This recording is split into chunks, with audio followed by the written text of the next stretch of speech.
రఘురామ నీ దారెటు సీటు దక్కేనా? నమస్తే. వైసీపీ రెబెల్ ఎంపీ రఘురామ కృష్ణంరాజు రాజకీయ భవిష్యత్తు ఏంటి? ఆయనకు అసలు సీటు దక్కుతుందా?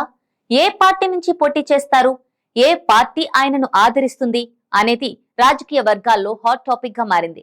వాస్తవానికి వైసీపీకి దూరమైనప్పటి నుంచి రఘురామ టీడీపీ జనసేనకు దగ్గరగా ఉంటున్నారు. వారి మధ్య పొత్తు పొడవక ముందే పొత్తు ఉంటుంది, కూటమి కుమ్మేస్తుంది అని చెప్పుకున్నారు. దీంతో ఆయన కూటమి నుంచే పోటీ చేయొచ్చని అనుకున్నారు. అయితే కూటమిలో ఆయనకు ఛాన్స్ ఎంత అనేది ఇప్పుడు అసలైన ప్రశ్న. ప్రస్తుతం రఘురామ లిస్ట్ లో టీడీపీ, బీజేపీ, జనసేన ఇలా 3 పార్టీలు ఉన్నాయి. ఢిల్లీలో ఉంటున్న రఘురామ మొదట్లో బీజేపీ పెద్దలతో టచ్ లో ఉన్నారు. దీంతో ఆయన బీజేపీలోకి చేరే అవకాశం ఉందని టాక్ వినిపించింది. అయితే ఆ తర్వాత మెల్లగా చంద్రబాబుపై సానుకూలంగా స్పందిస్తూ టీడీపీకి మద్దతుగా నిలుస్తున్నారు. బాబు ఢిల్లీ వెళ్లినప్పుడు పక్కనే ఉంటున్నారు. ఇక జనసేన పార్టీ అధినేత పవన్ పై కూడా రఘురామ సానుకూలంగానే స్పందిస్తూ వస్తున్నారు. ఇలా 3 పార్టీల చుట్టూ తిరుగుతున్న రఘురామ రాజకీయ కథ ఎలా కంచికి చేరుతుంది అనేది కీలకంగా మారింది. టీడీపీ గుటికి చేరే అవకాశాలే ఎక్కువగా ఉన్నాయని, చంద్రబాబు నర్సాపురం టికెట్ రఘురామ కోసం కేటాయించినట్లు సైతం గుసగుసలు వినిపించాయి. వైసీపీకి దూరమయ్యాక రఘురామ మరో పార్టీలో చేరాలన్న ఆలోచనతో ఉన్నట్టు నిన్న మొన్నటి వరకు కనిపించలేదు.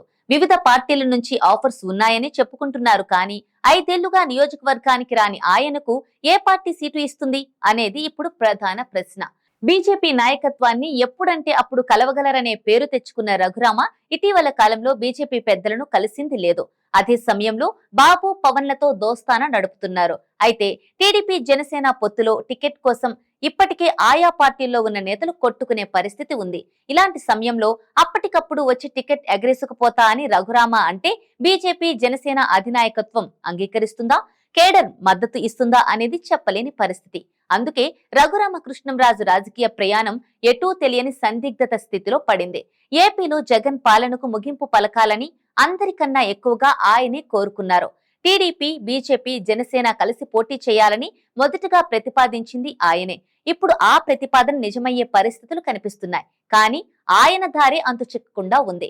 టీడీపీ, జనసేన పార్టీలతో కలిసి తాను పోటీ చేస్తానని, అందులో ఎటువంటి సందేహం లేదని రఘురామ అంటున్నా అటు నుంచి ఆ దిశగా సంకేతాలు రావడం లేదనే ప్రచారం సాగుతోంది. రఘురామరాజుకు టీడీపీ, జనసేన టికెట్ ఇచ్చేదానిపై ఇంకా క్లారిటీకి రాలేదని తెలుస్తోంది. రఘురామరాజుపై నెగిటివ్ రిపోర్టులు రావడంతోనే టీడీపీ, జనసేన కూటమి ఇలాంటి నిర్ణయం తీసుకుందనే ప్రచారం సాగుతోంది. దీంతో రఘురామ బీజేపీ టికెట్ కోసం ప్రయత్నాలు మొదలుపెట్టారని అంటున్నారు. అయితే టీడీపీ, జనసేన పార్టీలతో పొత్తు విషయంలో ఇంకా తేల్చని బీజేపీ పెద్దలు వారితో సన్నిహితంగా ఉంటున్న రఘురామరాజుకు టికెట్ ఇచ్చే అంశంపై తేల్చలేదనే టాక్ ఉంది. టీడీపీ, జనసేన కూటమి క్లారిటీ ఇవ్వకపోవడం, అటు బీజేపీ సైతం ఎటూ తేల్చకపోవడంతో రఘురామరాజు రాజకీయ భవిష్యత్తు ఏంటి అనే చర్చ సాగుతోంది. వచ్చే ఎన్నికల్లో స్వతంత్ర అభ్యర్థిగా చేస్తే తప్ప ఏ పార్టీ కూడా టికెట్ ఇచ్చే పరిస్థితి లేదనే వార్త వినిపిస్తోంది. అయితే ఆ సాహసం చేయకపోవచ్చు. బలమైన సామాజిక వర్గం నేపథ్యం, ఆర్థికంగా బలంగా ఉండటంతో ఏదో ఒక పార్టీ ఆదరిస్తుంది అని రఘురామ నమ్ముతున్నారు. బీజేపీ కూడా కూటమిలో కలిసి రావడం ఖాయమవడంతో ఏదో ఒక పార్టీ ద్వారా పోటీ చేయాలని రఘురామ భావిస్తున్నట్టు, అందుకోసం ఆయా పార్టీలకు అవసరమైన సాయం చేయడానికి సిద్ధమైనట్టు తెలుస్తోంది. మరి రఘురామను ఏ పార్టీ ఆదరిస్తుంది, ఆయన రాజకీయం ఏ మలుపు తిరుగుతుంది అనేది తెలియాలంటే మరికొంతకాలం ఆగాల్సిందే.